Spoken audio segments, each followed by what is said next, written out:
Okay, so I'm a little dark in this one. The sun, what time is it? It is 6:50. Today is October 17th, 2 days after I got paid. So now I gotta go check my account. Anyway, thank you for joining my video, coming back to my little world over here and listening to me chat again. I'm on my way to work. I'm not sure if anyone knows that out there in non-work world or my world or whatever, but I try to get to work early so I can get a park on a certain side of the building. Shorter walk. Although I exercise, I need a shorter walk. So anyway, let me take this coat off real quick. I don't know why I do this. Put the coat on to get in the car. Take the coat off once I get adjusted in the car. So today is another dream video. So I had this crazy dream and I figured, okay, none of my dreams are crazy, like, oh my God. But I need to record my dreams. And this is a great way. Come on, baby. Thank you. This is a great way to record my dreams. She should have went, but she don't listen. This is a great way to record my dreams. So let's start. In the dream, I don't remember where I came from, don't know what was going on, but I just dreamt that for whatever reason there was an accident at 913. 913 is where I grew up at, over in Newark. It's the address on the yeah. So we call it 913. Everybody does. And there was an accident there on the corner, which is not unusual in reality. And the man got out of the car. I think he was dressed in a black coat, don't ask me. And he was really dazed. And I don't know, see, that's what I'm trying to remember. Did mommy show up first? Did I show up first? But I actually saw my mom in this dream. Like, she was live and direct, folks. So the man showed up and mommy was acting all weird, like she wasn't sure she was going to help him. And I said, Mom, what's going on? She said, oh, the man, those people had an accident. And I said, oh, okay. So I jumped up, because that's what we would do. At 913, somebody had an accident on that corner. We would jump up and help as best we could. Now, so back to the dream. So my mom said, I said, okay, so I jumped up. And forgive me right now, if this right here is going to be all over the place. I'm talking about my mama. So, I jumped up and I tried to help the man as much as possible. And I said, oh, is everything all right? And he was just like real shaking because, you know, he just got in this accident. And all of a sudden this lady and these two kids appeared out of nowhere. So I'm like, oh, you okay? So she must have was in an accident too, because, you know, there's an accident. You don't know what car they coming from. It's two cars. I honestly, at this moment, can't remember if I saw her car. But anyway, two ladies came out. I said, y'all come in the house. And we was on the first floor at 913. And I told them to come in the house because everybody was walking. Now, in reality, we never did that. But in the dream, that's what I did. Come in the house.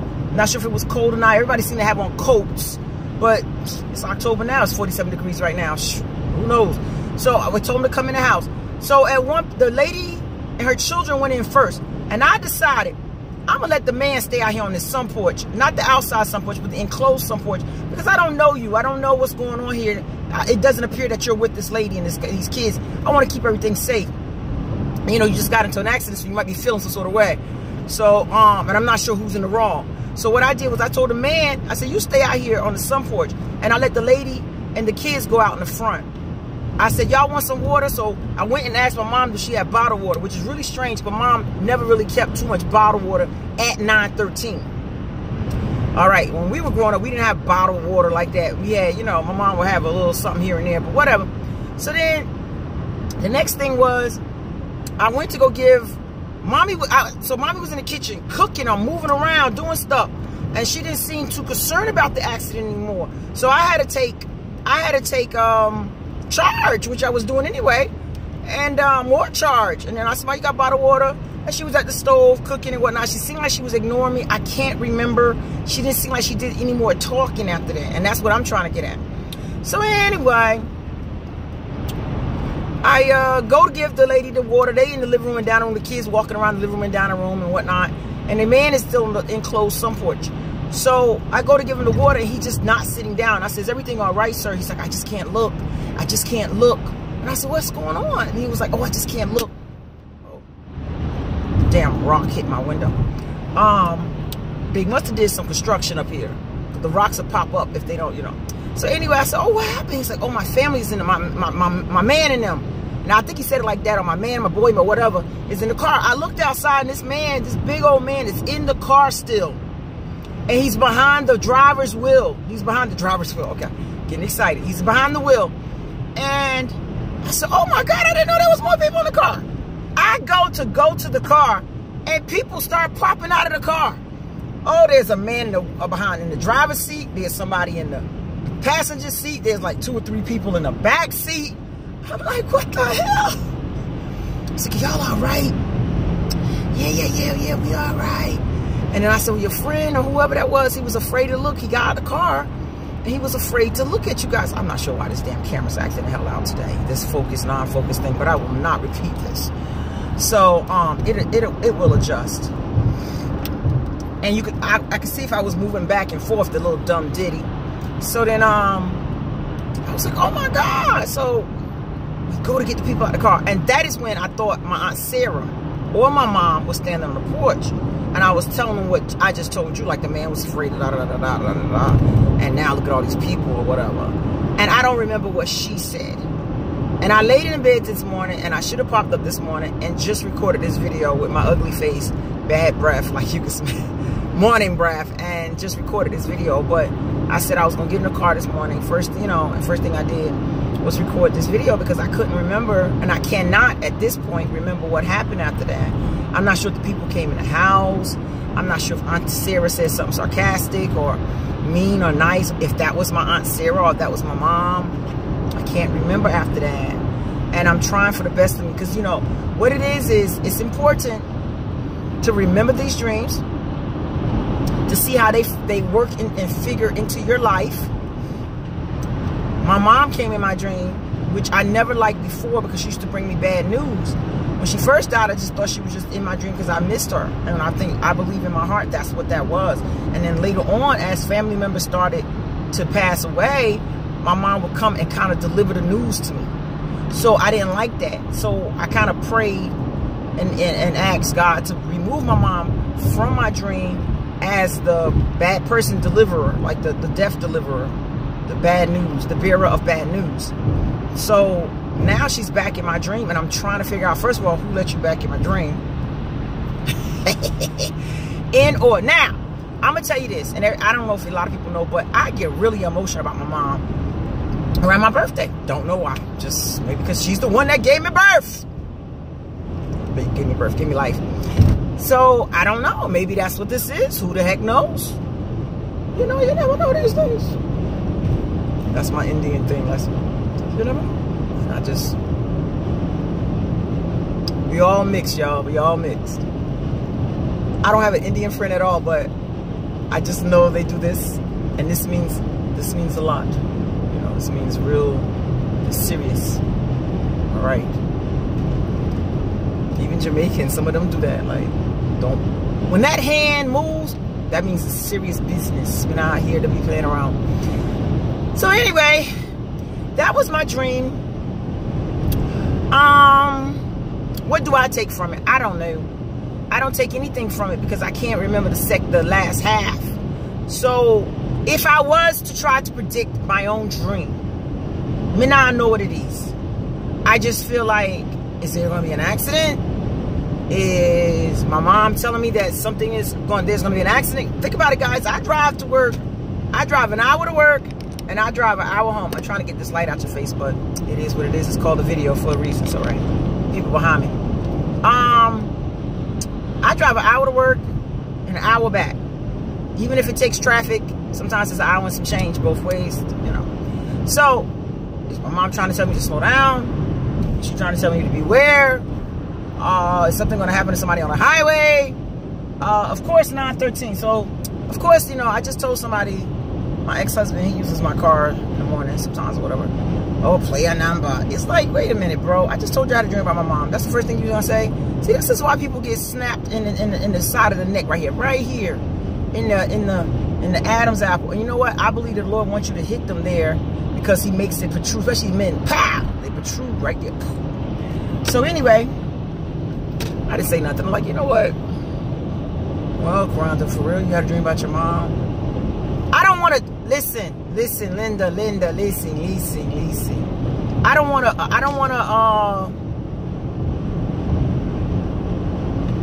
a man that's too sensitive, but for real, bro, he basically grew up with my mother. The only thing you think about is a dang on number.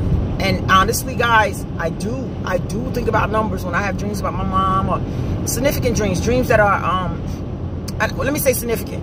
When I say significant, I mean dreams that are stand out. Sometimes you have these blurs, like blur, I went to sleep, blur, black. But when you have dreams that people are moving and talking, and these people are significant in your life, or they stand out, and it's almost like watching TV with you in it. It's a difference. So that's those dreams that you can't shake. You know what I mean? Like, oh, I had a dream right before my cousin passed away. My favorite cousin, one of my favorite cousins, passed away. And that dream sticks with me. I had another dream a long time ago. I hit the picket. The dreams stick with you. So I'm not sure if you guys caught my first video, but dreams to some, it's not being so stereotypical, to some black people means a lot. I had a dream that something with my son and my mom. My mom got my youngest son. My mom, oh, she came and she fussed me out about my youngest son in college. Oh my gosh, she went off on me. And my mom was very good at going off on me, considering them grandchildren. You just not gonna F around with them. And Mama George laid into me. And I was like, what is going on? What happened? I didn't do nothing. Oh, you don't know what's going on down there. And she went off. Call my son right now. Anybody can do it. I called him the next morning, like, what are you doing down there? Because Gaga said, like, she's still alive. So my dreams mean a lot to me. I don't know what that boy was down there in that school doing, but my mother made sure to get inside my brain and find out what this boy was doing down here in this college. And I just dropped him off, basically, like, it was like a month in. And he was, I guess, I don't know if he was wilding out down there or what. And I made sure to let him know. And then I told his father, and his father was in the dream too. Dwight, it's my ex-husband. He he was in a dream, went off on me, because that's what they would do. They would double team me. So my mom would say something, Dwight, instead of taking my bag, having my bag, we'll have mommy's bag. Yeah, Mama George, you're right, right? And then this is a reality. And then in the dream, they did the same thing. So nothing changed. So I was like, okay, let me find out what David is doing down here in this damn dream, this real world, in reality, right? So I called the boy. I called him and I texted him, like, I hope you're down there doing something you got no business doing, because God, I don't know. I pray for my kids every morning. I pray for them. In fact, I didn't pray for them this morning, so I got to do that. But I pray for my children every morning, because I jumped on the video. I pray for my children every morning, and I'm not sure if the Lord was trying to reveal to me. So now this is my interpretation of things, and I'm not sure if I said this in the first video, but I believe that the Lord the Lord sends you people within your dream that you will pay attention to. So I probably, if my sister my sister Katisha was to come into my dream and tell me the same thing that my mom said to me about David in my dream, I probably would pay it no attention. But if my mom, or Termite, I'm sorry, I should say his name. My mom, my cousin, or my grandmother showed up in my dream right now. And these are these significant ones that passed away for me. Now, we have some more that passed away that are very significant. And everybody's in my life, in my family, is very important. But these are the ones that I will listen to faster. If Uncle George showed up in my video, I mean, in my dream, I don't even know. Like, I know I would pay more attention probably, you know. But anyway, that is my interpretation of how things are deciphered. Your subconscious does whatever. This is the scientific world, and then your spirit, or the Lord, your spirit, all of that. Now, I have no anxiety about my son being away from college. So somebody will say, "Oh, you have anxiety?" No, I don't, baby. I'm living my best life. I ain't got time to be dreaming about you folks. But I did. I had a dream about my son, my mom, and it was just a mess. And I just went on for days and days about that boy down there doing whatever and my ex-husband cried, "What are you doing?" I was like, "I'm making sure that he's all right down there." My mother drink, you know, she basically summons me. She called me out on this damn thing. So anyway, my dreams mean They mean a lot to me. They mean a real lot to me. And this is not my way of communicating with my mom, because I don't want to communicate with my mom. I don't mind her visiting. Like, if this dream was not at 9:13, not in her kitchen, not in her refrigerator, not, she was in the beginning, I believe right now, the beginning of my dream, then this video would be shorter than what it is. But it was my mom. It was my mom. And what you gonna do, man? What you gonna do? I haven't had a dream about my grandmother. I believe I let my grandmother go. Let go, I don't know. I accepted it. I accepted her passing a little bit easier than I accepted anybody else's. And the reason why, because grandma was 93, 94 years old. She had Alzheimer's. She had lost weight from when I was a little girl. Nice, thick, and still. She was still thick enough, you know. But, you know, the fluffy grandma is the one that you run up into, and your whole face and your whole body goes inside her breast and her stomach, and she just she give you a hug with her whole body. Whoa, yeah, baby. So I remember that grandma, and I remember the my grandmother climbed a tree, cut down the whole tree by herself. I mean, you had no landscaper, my ass. Yeah, Grace Williams. So that grandma did not die in my head, because I never did that. Some people did that. I didn't do that. I just know that wasn't the same grandma when she started, you know, she had Alzheimer's. I might be pronouncing that wrong, so who cares? It's my video. You want it pronounced correctly? Go to the other lady's video. But anyway, yeah, I let her go. I accepted her passing a little bit better. My mom, you must be out your mind. The lady was 59 years old. If I got like 4 more watchers on this video, viewers, I should say, one of y'all got to be like 50-something years old too. Anyway, so yeah, that's my dream. All right, guys, let's skip ahead. Let's see what else is going on, because I'm gonna upload this video today. Of course I will, because I'm not gonna edit. I don't edit my videos yet, guys. Not there yet. And these videos that I don't edit, that are the novice videos, these are going to be the best videos that I've ever created. Because once you start getting into all that editing and special effects and the boomerang,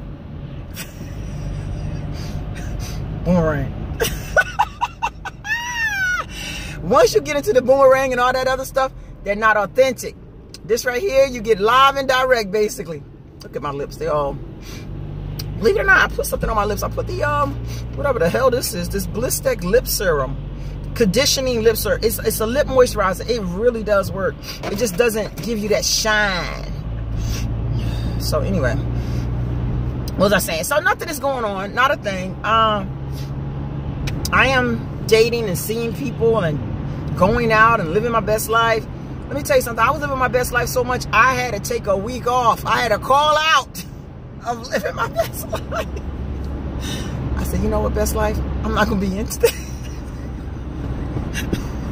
I'm not going to be in today. What happened? I can't keep up. The workload is too much. So I took a weekend off. And then now, I'm thinking we're going out this weekend. I'm not sure. I'm not sure what I'm doing this weekend. And I say we because I'm not sure who I'm going out with. You know, so that's what I do. You can call it what the hell ever you want. Let me tell you something. This is all code names. But this is what I do.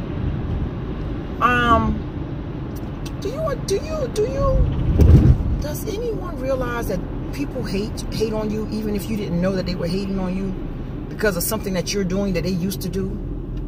Like, what you mean? Wait a minute. So exactly 6 months ago, you was doing this, and now I'm doing this, and now there's a problem.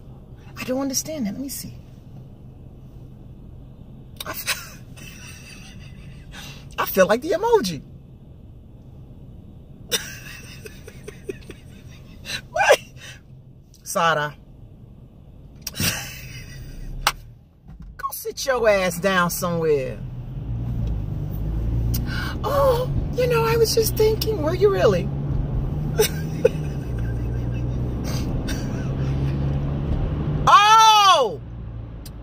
what it is. See, if I'm living my best life, I'm not your audience anymore. You don't have anybody to come and talk to about your best life.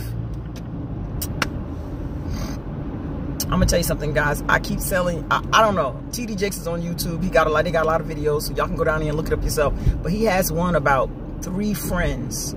I guess you put the title. Look at this right here, people. Y'all, I'm gonna tell you something right now. This is what this is right here.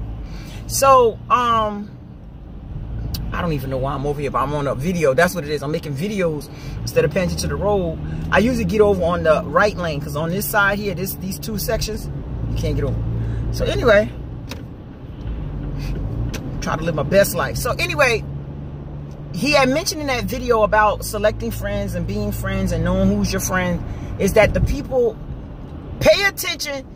There's one section that he said, pay attention on when you deliver good news, how a person will react. And in that, you could tell who is your friend. A person that really genuinely cares for you and loves you and wants the best for you would say, oh my God, they'd be excited for your good news. They wouldn't critique your good news. They wouldn't try to twist up your good news. They wouldn't ask you all these